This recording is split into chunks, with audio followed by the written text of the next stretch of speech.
Welcome to Kulanjiappa as academy. இன்றைக்கி நம்ம இந்த வீடியோவில் பார்க்க போகிறது என்ன அப்படின்னா, டிசம்பர் 14ஆம் தேதிக்கான கரண்ட் அஃபேர்ஸ் நியூஸஸ் தான் பார்க்க போகிறோம். வாங்க வீடியோக்குள்ளே போகலாம். முதல் நியூஸ் பார்த்தோம் அப்படின்னா, தமிழ்நாடு உள்ளாட்சி அமைப்புகளின் கேளிக்கை வரி சட்டம் எந்த ஆண்டு? அதாவது Tamil Nadu local bodies entertainment tax act, அது எந்த வருஷம் அப்படிங்கிறது? 2015, 17, 16, 2011. இதில் ஆன்சர் பார்த்தோம் அப்படின்னா 2017.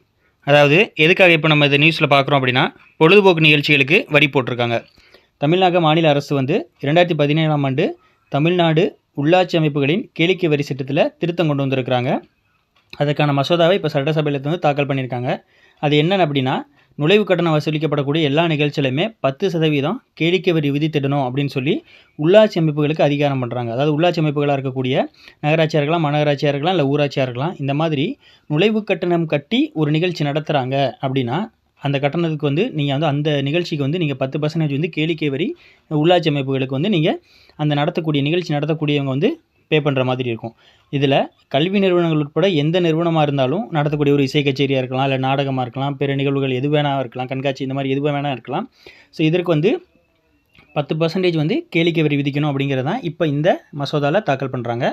ஸோ தற்போது வரை இது போன்ற நிகழ்வுகளில் கேளிக்கை வரி விதிப்பதற்கு எந்த மாதிரியான விதிமுறையும் கிடையாது. ஸோ ஃபஸ்ட் டைம் இதை நம்மளோட தமிழக கேளிக்கை வரி சட்டம் 2017 மாற்றங்கள் கொண்டு வர்றாங்க. அடுத்த நியூஸ் பார்த்தோம் அப்படின்னா, பாரதிய பாஷா உற்சவ், அதாவது டிசம்பர் 11ஆம் தேதி கொண்டாடப்படுகிறது. எதுக்காக அப்படின்னு பார்த்தோம் அப்படின்னா, இந்தியாவோட மொழித்தன்மையை, மொழி பன்முகத்தன்மை இருக்குது இல்லைங்களா, ஸோ அதை கொண்டாடக்கூடிய ஒரு விழா. முக்கியமாக கல்வி மற்றும் கலாச்சார பாதுகாப்பில் தாய்மொழிகளோட முக்கியத்துவம், எஜுகேஷன் அண்ட் கல்ச்சரில் நம்ம அவங்க ரொம்ப சேஃப்டியாக பண்ணணுங்கிறக்காக நம்மளோட தாய்மொழிகள், அதாவது இந்தியா ஒரு மொழிகளின் அருங்காட்சியகம் இருக்கு இல்லையா, ஸோ பலவிதமான மொழிகள் இருக்குங்க. ஸோ அப்போது அந்த பலவிதமான மொழிகளோட கல்வி மற்றும் கலாச்சார பாதுகாப்பில் அந்தந்த மொழிகளோட முக்கியத்துவத்தை பாதுகாக்கணும் அப்படிங்கிறது தான் இந்த பாரதிய பாஷா உற்சவ் அப்படிங்கிறதோட ஒரு முக்கியமான நோக்கமாக இருக்குது.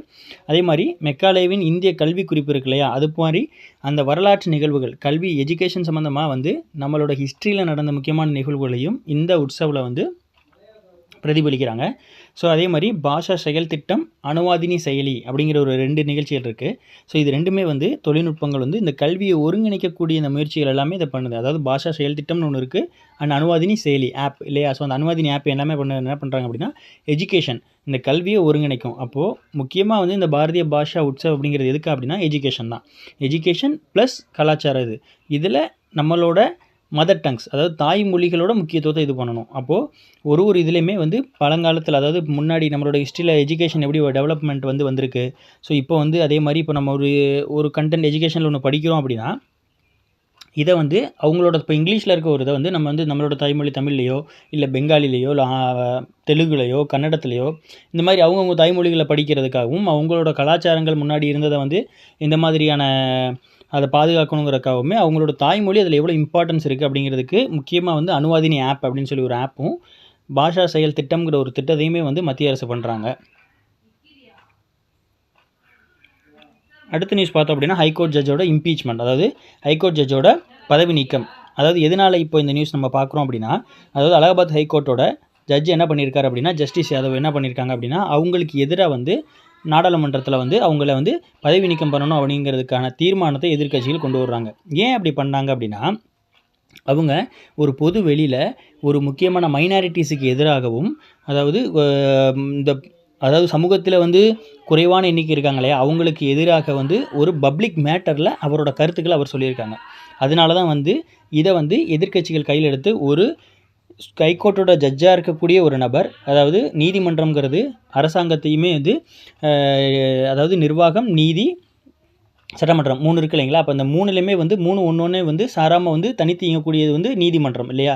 அப்போது நீதிமன்றம்ங்கிறது ஒரு தனித்து இயங்கக்கூடிய ஒரு அமைப்பாக இருக்கும்போது, ஒரு மைனாரிட்டிஸுக்கு எதிராக ஒரு ஹைகோர்ட் ஜட்ஜ் எப்படி இந்த மாதிரியான ஒரு அவங்களோட ஒப்பீனியனை சொல்ல முடியும் அப்படிங்கிறத எதிர்த்து தான் எதிர்க்கட்சிகள் நாடாளுமன்றத்தில் இது பண்ணியிருக்காங்க. அப்போது என்கேஜ்டு இன் பார்த்தோம் அப்படின்னா தெரியும், justice Yadav engaged in hate speech and incitement to communal disharmony, அதாவது ஒரு கம்யூனலோட இணக்கத்தை அவங்க குலைக்கிறாங்க, அந்த அமைதியை அவங்க குலைக்கிறாங்க அப்படிங்கிற மாதிரி. In violation of the constitution, இது கான்ஸ்டியூஷனை வயலேட் பண்ணுது. Targeted minorities and displayed bias and prejudice against them அதாவது அவங்களுக்கு எதிராக இவர் வந்து ஒரு அவராகவே வந்து ஒரு இப்படி தான் அப்படிங்கிற மாதிரியான விஷயங்களை சொல்லியிருக்காங்க. So his views on public political matter relating to uniform civil கோடு. என்ன ப்ராப்ளம் அப்படின்னு பார்த்தோம் அப்படின்னா யூனிஃபார்ம் சிவில் கோடு தான்.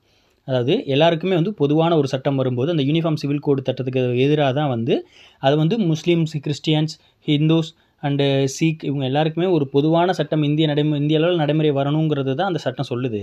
ஆனால் அந்த சட்டம் வந்து முஸ்லீம்களுக்கும் சரி இல்லை கிறிஸ்டியன்ஸுக்கும் சரி இந்த மாதிரி மைனாரிட்டிஸாக இருக்கக்கூடிய சமூகங்களுக்கு எதிராக இருக்குது அப்படிங்கிறது வந்து எல்லாருக்கும் தெரிந்ததாக இருக்குது. அப்போது ஒரு ஹைகோர்ட் ஜட்ஜ் என்ன பண்ணிட்டுறாரு அப்படின்னா அவங்களோட இந்த மைனாரிட்டிஸோட அவங்களோட வந்து ஹார்மோனி அவங்களோட வந்து அமைதியை குலைக்கிற மாதிரியான ஒரு அவரோட கருத்தை வெளியே சொல்கிறார். ஆனால் ஒரு நீதிமன்றம்ங்கிற ஒரு உயர் அமைப்பில் இருக்கக்கூடிய ஹைகோர்ட் ஜட்ஜாக இருக்கக்கூடிய ஒரு நபர் இந்த மாதிரி பொலிட்டிக்கல் மேட்டரில் அவங்களோட கருத்தை சொல்லக்கூடாது, அது இது பண்ண முடியாது அப்படிங்கிறதான் வந்து சொல்கிறாங்க. அதில் என்னென்ன ஆர்டிகல்ஸ் வந்து வயலேட் பண்ணுறாரு அப்படின்னா 124(4), 124(5), 217(1)(b), அதில் 218 இந்த 4 ஆர்டிகல்ஸும் சொல்கிறாங்க. இப்போது 124(4) என்ன சொல்லுது அப்படின்னா A judge of a Supreme Court shall not be removed from his office except by an order of the President passed after an address by each house of the Parliament supported by a majority of the total membership of that house and by majority of not less than 2/3 of the members of that house present.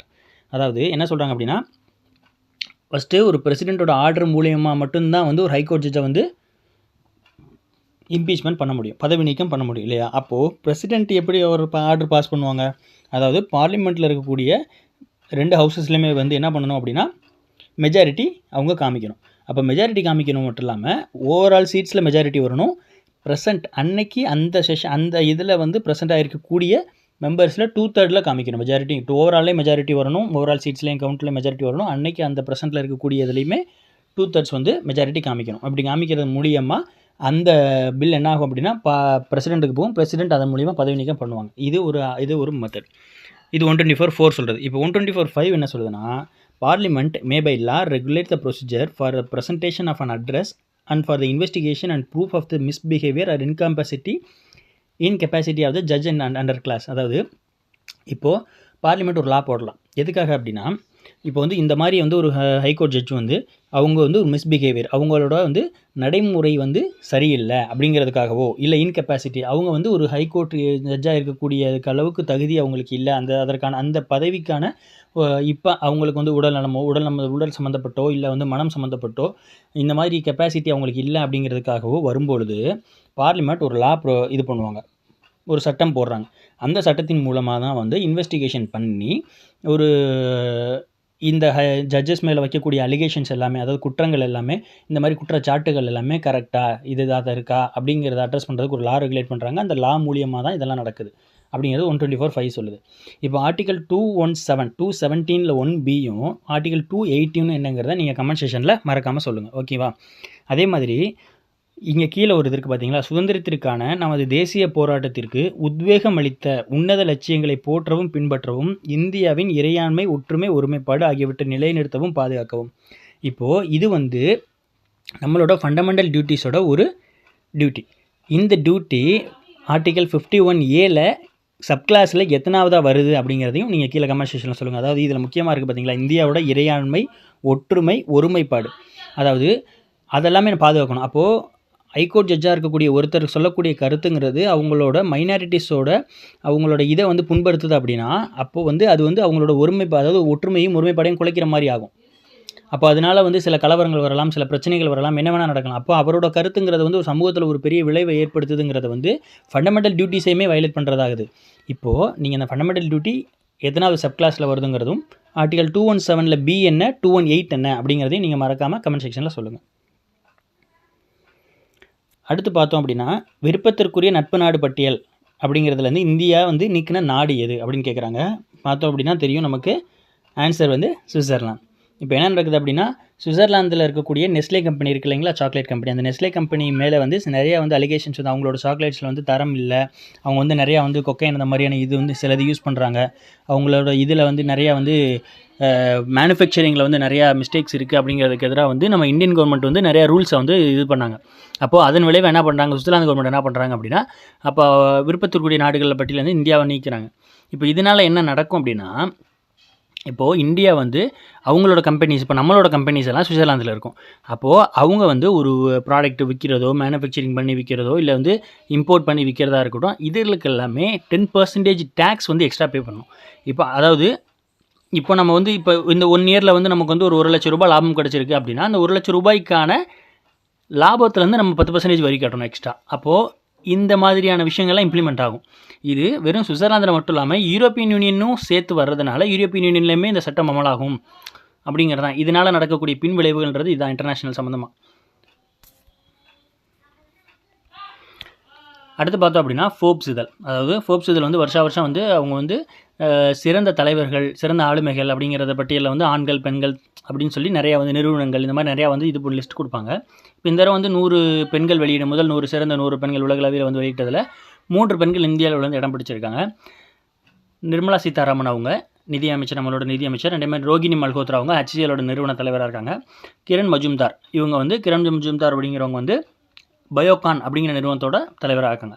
இப்போது இதில் வந்து match the following மாதிரி கொடுத்துருக்கோம். அதாவது actually வந்து இவங்க match the following மாதிரி இருக்குது.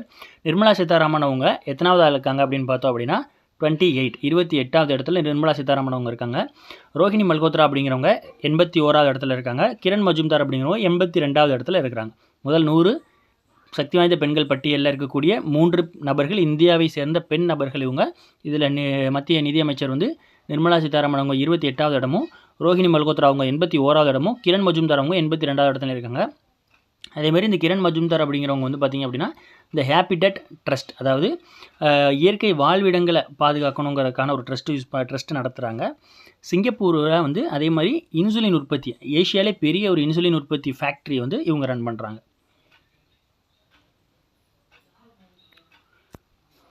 அடுத்து பார்த்தோம் அப்படின்னா தேசிய எரிசக்தி பாதுகாப்பு தினம், நேஷனல் எனர்ஜி கன்சர்வேஷன் டே எப்போ அப்படின்னு பார்த்தோம் அப்படின்னா டிசம்பர் 14, 15, 13, 16 அப்படின்னு பார்த்தோம் அப்படின்னா ஆன்சர் வந்து டிசம்பர் 14. அதாவது 1991 நம்ம வந்து இந்த நாளை வந்து அறிமுகப்படுத்தியிருக்கோம். எதற்காக அப்படின்னா எரிசக்தி திறன் மற்றும் பாதுகாப்பான நாட்டின் உறுதிப்பாடை அடையாளப்படுத்தணும் இல்லையா. இப்போ வந்து எனர்ஜி கன்சர்வேஷன் அப்படிங்கிறது வந்து நம்ம வந்து நிறையா மூலியமாக வந்து எரிசக்திகள் இது பண்ணுறோம். அதை வந்து நம்ம வந்து மோஸ்ட்லி இந்த பயோஃபியூவல்ஸு இந்த மாதிரி கரிமங்கள்லேருந்து இருக்கக்கூடிய ஆற்றல் மூலங்கள்லேருந்து நம்ம மாறி நம்ம என்ன பண்ணுறோம் அப்படின்னா இப்போ வந்து ரினியூவபிள் எனர்ஜிஸ்க்கு வந்து அதிகமாக வந்து ஆகி போகணும் இல்லைங்களா. டிரான்ஸ்ஃபர்மேஷன் நடக்கணும் அப்படிங்கிறது. ஏன்னா நிறைய வந்து கார்பன் எமிஷன்ஸ் நடக்குது. ஸோ 0 கார்பன் எமிஷன்ஸுக்கு நம்ம ஒரு டார்கெட் வச்சுருக்கோம். அந்த டார்கெட் அச்சீவ் பண்ணணும் அப்படிங்கிறதுனால இந்த பயோஃபியூவல்ஸு இந்த படிமங்கள்லேருந்து எடுக்கக்கூடியது வந்து இதுலேருந்து நம்ம வந்து நம்மளோட எனர்ஜியை வந்து நம்ம ட்ரான்ஸ்ஃபர் பண்ணி நம்ம வந்து இப்போ வந்து ஒரு சோலார் எனர்ஜி, வாட்டர் எனர்ஜி, அதே மாதிரி பயோ கேஸ் எனர்ஜி, அந்த மாதிரி வந்து நம்ம வந்து ரினியூவபிள் எனர்ஜிஸ் அதிகமாக வந்து நம்ம டிபெண்ட் ஆகணும் அப்படிங்கிறது வந்து ரொம்ப முக்கியமான ஒன்றா இருக்குது. ஸோ இது வந்து மின்சக்தி அமைச்சகத்தின் கீழே இருக்கக்கூடிய எரிசக்தி திறன் பணியகம் வந்து இதை முன்னெடுத்து பண்ணுறாங்க. அதே மாதிரி முக்கியமாக பார்த்தோம் அப்படின்னா which state government has launched the Indira Gandhi Sukh Shiksha Yojana அப்படிங்கிறத பார்த்தோம் அப்படின்னா பஞ்சாப், ஹிமாச்சல், ராஜஸ்தான், ஒடிசா. இதில் ஆன்சர் பார்த்தோம் அப்படின்னா ஹிமாச்சல் பிரதேஷ் அவங்க தான் வந்து இந்திரா காந்தி சுக் சிக்ஷா யோஜனாங்கிறத வந்து லான்ச் பண்ணியிருக்காங்க. ஸோ ஹிமாச்சலோட சீஃப் மினிஸ்டர் பார்த்தோம் அப்படின்னா சுக்விந்தர் சிங் அவங்க. ஸோ அவர் வந்து என்ன பண்ணியிருக்காங்கன்னா இப்போ வந்து அவங்க ஆட்சி ஆரம்பித்து 2 வருடங்கள் முடியுங்கிறனால ஒரு முக்கியமான 6 ஸ்கீம்ஸை வந்து ஹிமாச்சல் பிரதேசில் வந்து அவங்க லான்ச் பண்ணுறாங்க. முக்கியமான ஸ்கீம்ஸு அதில் ஒன்று தான் வந்து என்ன அப்படின்னா அண்டர் 18, அதாவது குழந்தைங்க வந்து அண்டர் 18க்கு கீழே இருக்கவங்க வந்து ₹1000 மாதம் அவங்களுக்கு வந்து ₹1000 கிடைக்கும். எதுக்காக அப்படின்னா ஹையர் எஜுகேஷனுக்காக. நமக்கு நல்லா தெரியும் நம்மளோடதுலேயுமே வந்து பெண் குழந்தைகளுக்காக வந்து பள்ளியில் இருக்கக்கூடிய பெண் குழந்தைகள் வந்து 18 வயது நிரம்பும் பொழுது அவங்களோட உயர்கல்விக்கு ஹெல்ப் பண்ணணுங்கிறதுக்காக வந்து நம்மளுமே வந்து அது இப்போ ஆண்களுக்கும் பண்ணுறோம், முதல்ல பெண்களுக்கும் ஆரம்பிச்சிருந்தோம் இல்லையா. அதே மாதிரி தான் அவங்களும் வந்து இந்த சில்ட்ரன் வந்து எலிஜிபிலிட்டி அண்டர் 18 வரும்போது அவங்களுக்கும் ₹1000 வந்து ப்ரொவைட் பண்ணுறாங்க. இதுதான் வந்து இந்திரா காந்தி சுக் சிக்ஷா யோஜனா. அதே மாதிரி முக்கியமாக பார்த்தோம் அப்படின்னா 2030க்குள்ளே இந்தியாவில் வந்து 6G சேவை வந்துடும் அப்படிங்கிறது வந்து மத்திய தொலைத்தொடர்பு மற்றும் கிராமப்புற வளர்ச்சித்துறையோட இணையமைச்சர் பெம்மசானி சந்திரசேகர் சொல்லியிருக்காங்க. ஸோ 6G வந்து அது வந்து நிறையா ட்ரையல் பண்ணிவிட்டு அது வந்து மறுபடியும் இன்டர்நேஷ்னல் ஃபோரமில் வந்து அப்ளை பண்ணி அதுக்கான நிறையா ரெகுலேஷன்ஸ்லாம் இருக்குது. அந்த ரெகுலேஷன்ஸ்லாம் ஃபாலோ பண்ணதுக்கப்புறம் நமக்கு வந்து இங்கே வந்து பயன்பாட்டுக்கு வரும் அப்படிங்கிறதையும் சொல்கிறாங்க.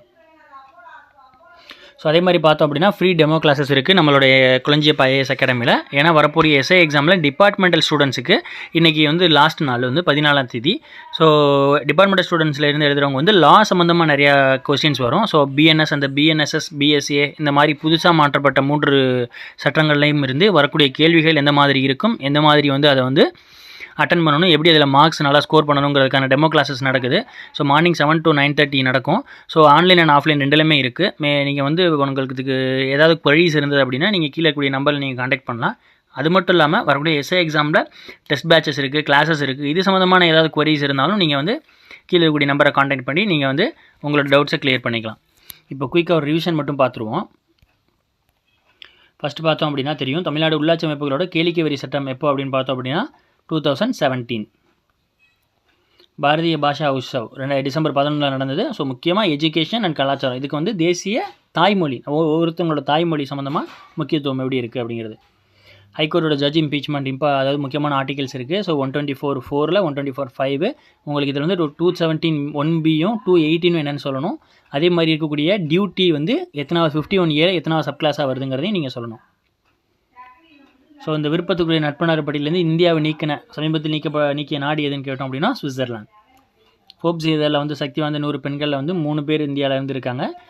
வந்து மத்திய நிதியமைச்சர் நிர்மலா சீதாராமன் அவங்க 28வது இடம், ரோஹிணி மல்ஹோத்ரா அவங்க 81வது இடம், கிரண் மஜும்தார் அவங்க 82வது இடம். தேசிய எரிசக்தி பாதுகாப்பு தினம் தெரியும், டிசம்பர் 14. எந்த ஸ்டேட் கவர்மெண்ட் வந்து இந்திரா காந்தி சுக் சிக்ஷா யோஜனா கொண்டு வந்தாங்க அப்படின்னா ஹிமாச்சல் பிரதேஷ். ஸோ 6G சேவை எப்போ இந்தியாவுக்குள்ளே வரும் அப்படின்னா 2030 வந்துடும் அப்படின்னு சொல்லியிருக்காங்க. ஸோ வந்து டெய்லியும் கரண்ட் அஃபேர்ஸ் நியூஸஸ் படிங்க. அதே மாதிரி இப்போ group 4 and group 2A syllabuses வந்து கொஞ்சம் கன்சைஸ் பண்ணியிருக்காங்க. பெருசாக சேஞ்ச் இல்லை, பட் எலிஜிபிலிட்டி தமிழுக்கு எலிஜிபிலிட்டியை வந்து கொஞ்சம் ஈஸி பண்ணியிருக்காங்க. அதே மாதிரி வந்து ஜிஎஸை வந்து கொஞ்சம் மாற்றிருக்காங்க. எக்கனாமி தனியாக இருந்தது அண்ட் யூனிட் 9 தனியாக இருந்தது. இப்போ வந்து எக்கனாமி அண்ட் யூனிட் 9 சேர்த்து ஒரே பேப்பராக மாற்றிட்டாங்க. அதே மாதிரி என்னென்ன டாப்பிக்லேருந்து எவ்வளோ கொஸ்டின்ஸ் வருங்கிறத முதற்கொண்டு வந்து சிலபஸ்லேயே கொடுத்துட்டாங்க. ஸோ வந்து எக்ஸாம்ஸை கண்டிப்பாக ப்ரிப்பேர் பண்ணிகிட்டே இருப்போம். வரக்கூடிய எக்ஸாம்ஸை கண்டிப்பாக கிளியர் பண்ணி நம்ம நெக்ஸ்ட் இயரில் போஸ்டிங் வாங்கணும். So all the best students. Thank you for வாட்சிங்.